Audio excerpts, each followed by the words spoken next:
Hello, my name is Catherine Simanowitz, and I'm a volunteer blogger for Future Executives. Hi everyone, my name is Anya. I'm an outreach coordinator for Future Executives, and I'm excited to be presenting to you today. Hi, I'm Ananya. I'm an outreach coordinator at Future Executives. So we're going to get started with our resume presentation. I will be sharing my screen.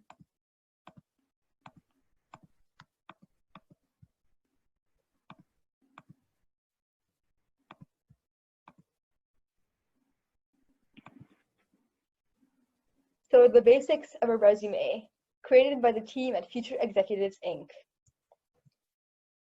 Using your job prospects to your advantage. You should relate your experience to the applied position.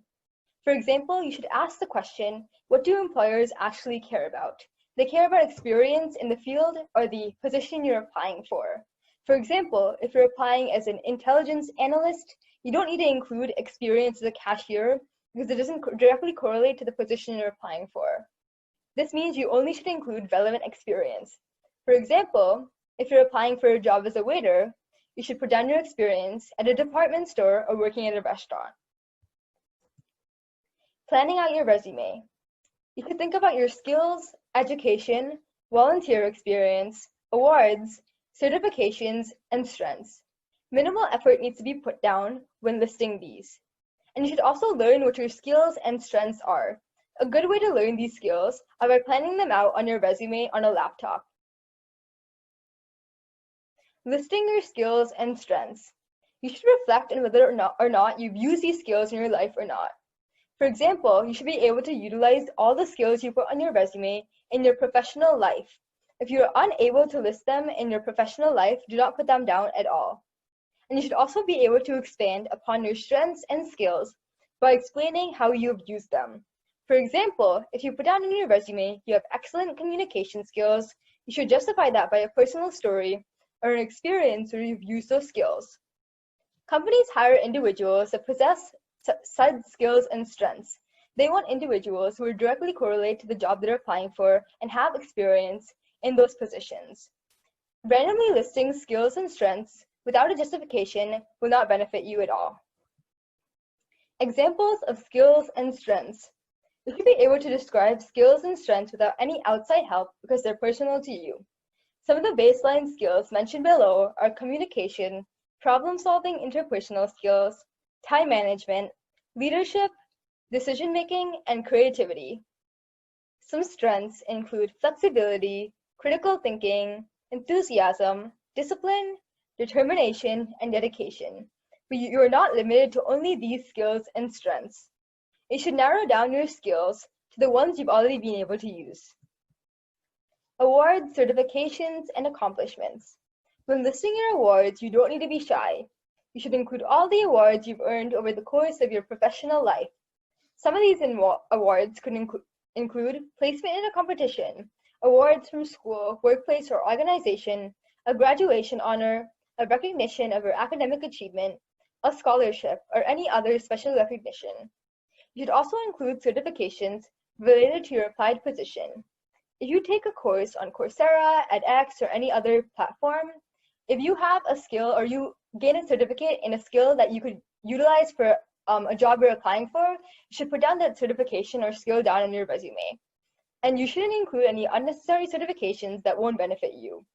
You should stick to achievements within your professional and volunteer life. For example, some accomplishments include records you have set or broken, volunteer work, leadership abilities, increased productivity or efficiency driven by you, or projects. And you also should make it sound professional when you put it down in your resume. For example, you can say, we completed task X before the deadline with less than a few challenges, thus making our team the first to ever increase efficiency in the company. This is an example of an accomplishment with increased productivity or efficiency driven by the individual. Listing your job and volunteer experience. When listing these, you should include collegiate organizations, diversity or business organizations, and professional groups. You only should list professional groups that relate to your career and the job you're applying for. For example, if you're applying for a business management job, you can put down an organization such as the Future Business Leaders of America. And you also should only list organizations you're actually a member of. When listing your volunteer experience, don't be afraid to add extra information. You should add all the positions you have held. For example, include positions held, hours volunteered, and descriptions of the work you've done. Furthermore, companies want to see applicants that care about social good, so put in all your volunteer experience in your resume. References and education. References are arguably the most important part of your resume. References should be given from those who have worked with you or who have managed you. These people should be able to discuss your quality of work ethic, communication skills, teamwork skills, and more. Also, remember to ask for permission from your references, because you are including their position, full name, and contact information. References are here to help your job application process by advocating for you in a certain career.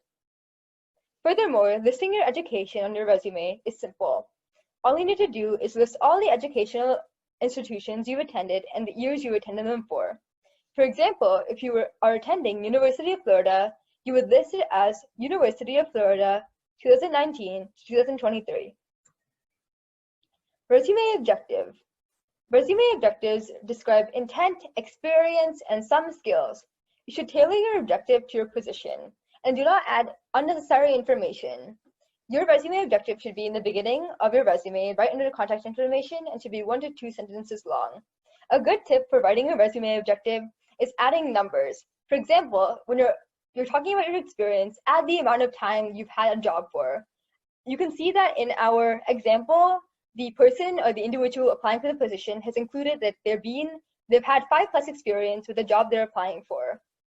Reading out the example right now, if you're applying for an editor position, you can write, searching for an editorial position that allows me to apply my knowledge and skills related to journalism, word processing, leadership, teamwork, verbal and non-verbal communication, and problem solving.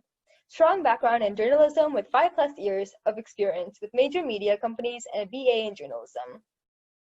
This resume objective is incredibly good because it describes your skills, describes their experience with numbers, and describes all their intent in working in the company. Contact information.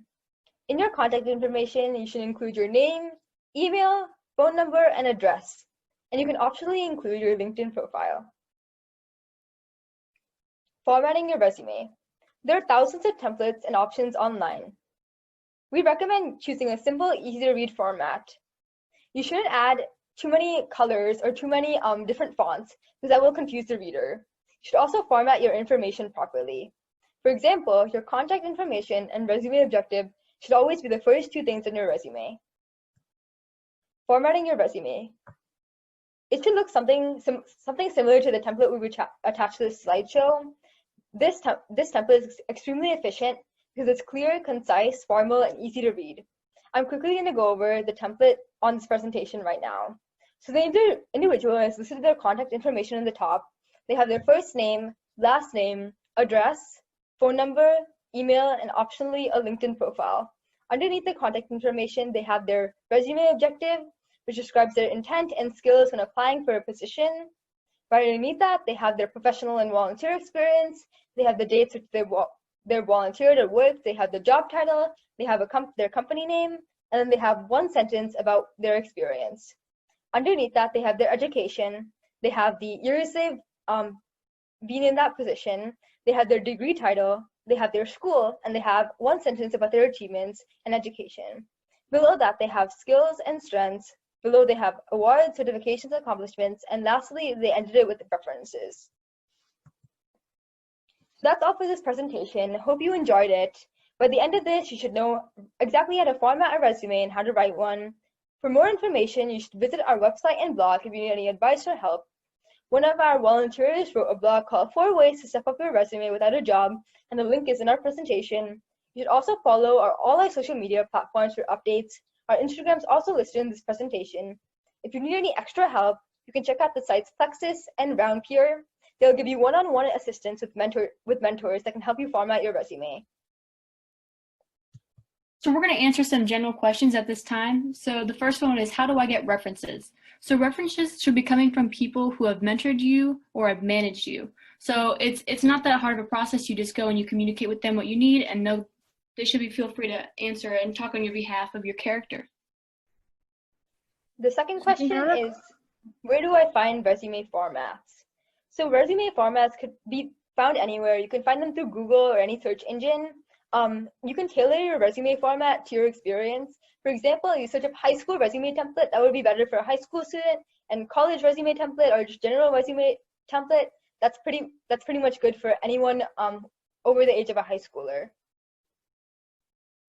What if I have no work experience? So for that one, maybe you're still in high school and you don't have a job yet that pertains to your career, but go ahead and list any work experience that you have in a high school job. So maybe you're a lifeguard and the trainings that you have learned from that and the lessons like cleaning and, like customer satisfaction and all that stuff. But additional to work experience, you could talk about your volunteering that you've done either through your school or through independent organizations, job shadowing. If you know your career and you found someone in that field who's been able to show you the ropes.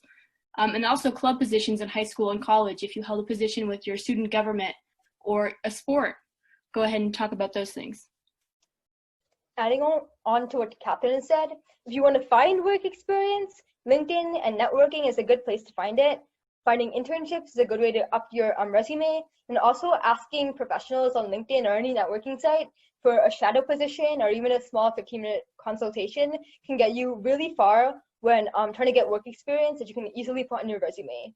And the last question is, what skills do I add to my resume?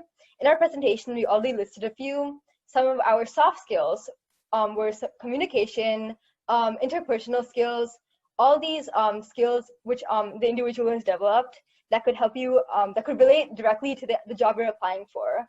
And then also hard skills, you can add are like certifications. For example, some good certifications to add are Microsoft Excel, Google Suite, or any type of Google services. Certifications are really important, mostly when you're adding like courses and course value, because you can easily connect to the position you're applying for and show you your experience and skill when going into a certain job application or even in the future an interview. So we put an Instagram challenge on our story called Future Executives Business Challenge. All you have to do is fill out the challenge information and post on your Instagram story. Then you have a chance to be featured on our social media. Be sure to go ahead and check out our blogs for more help with resumes and interviewing.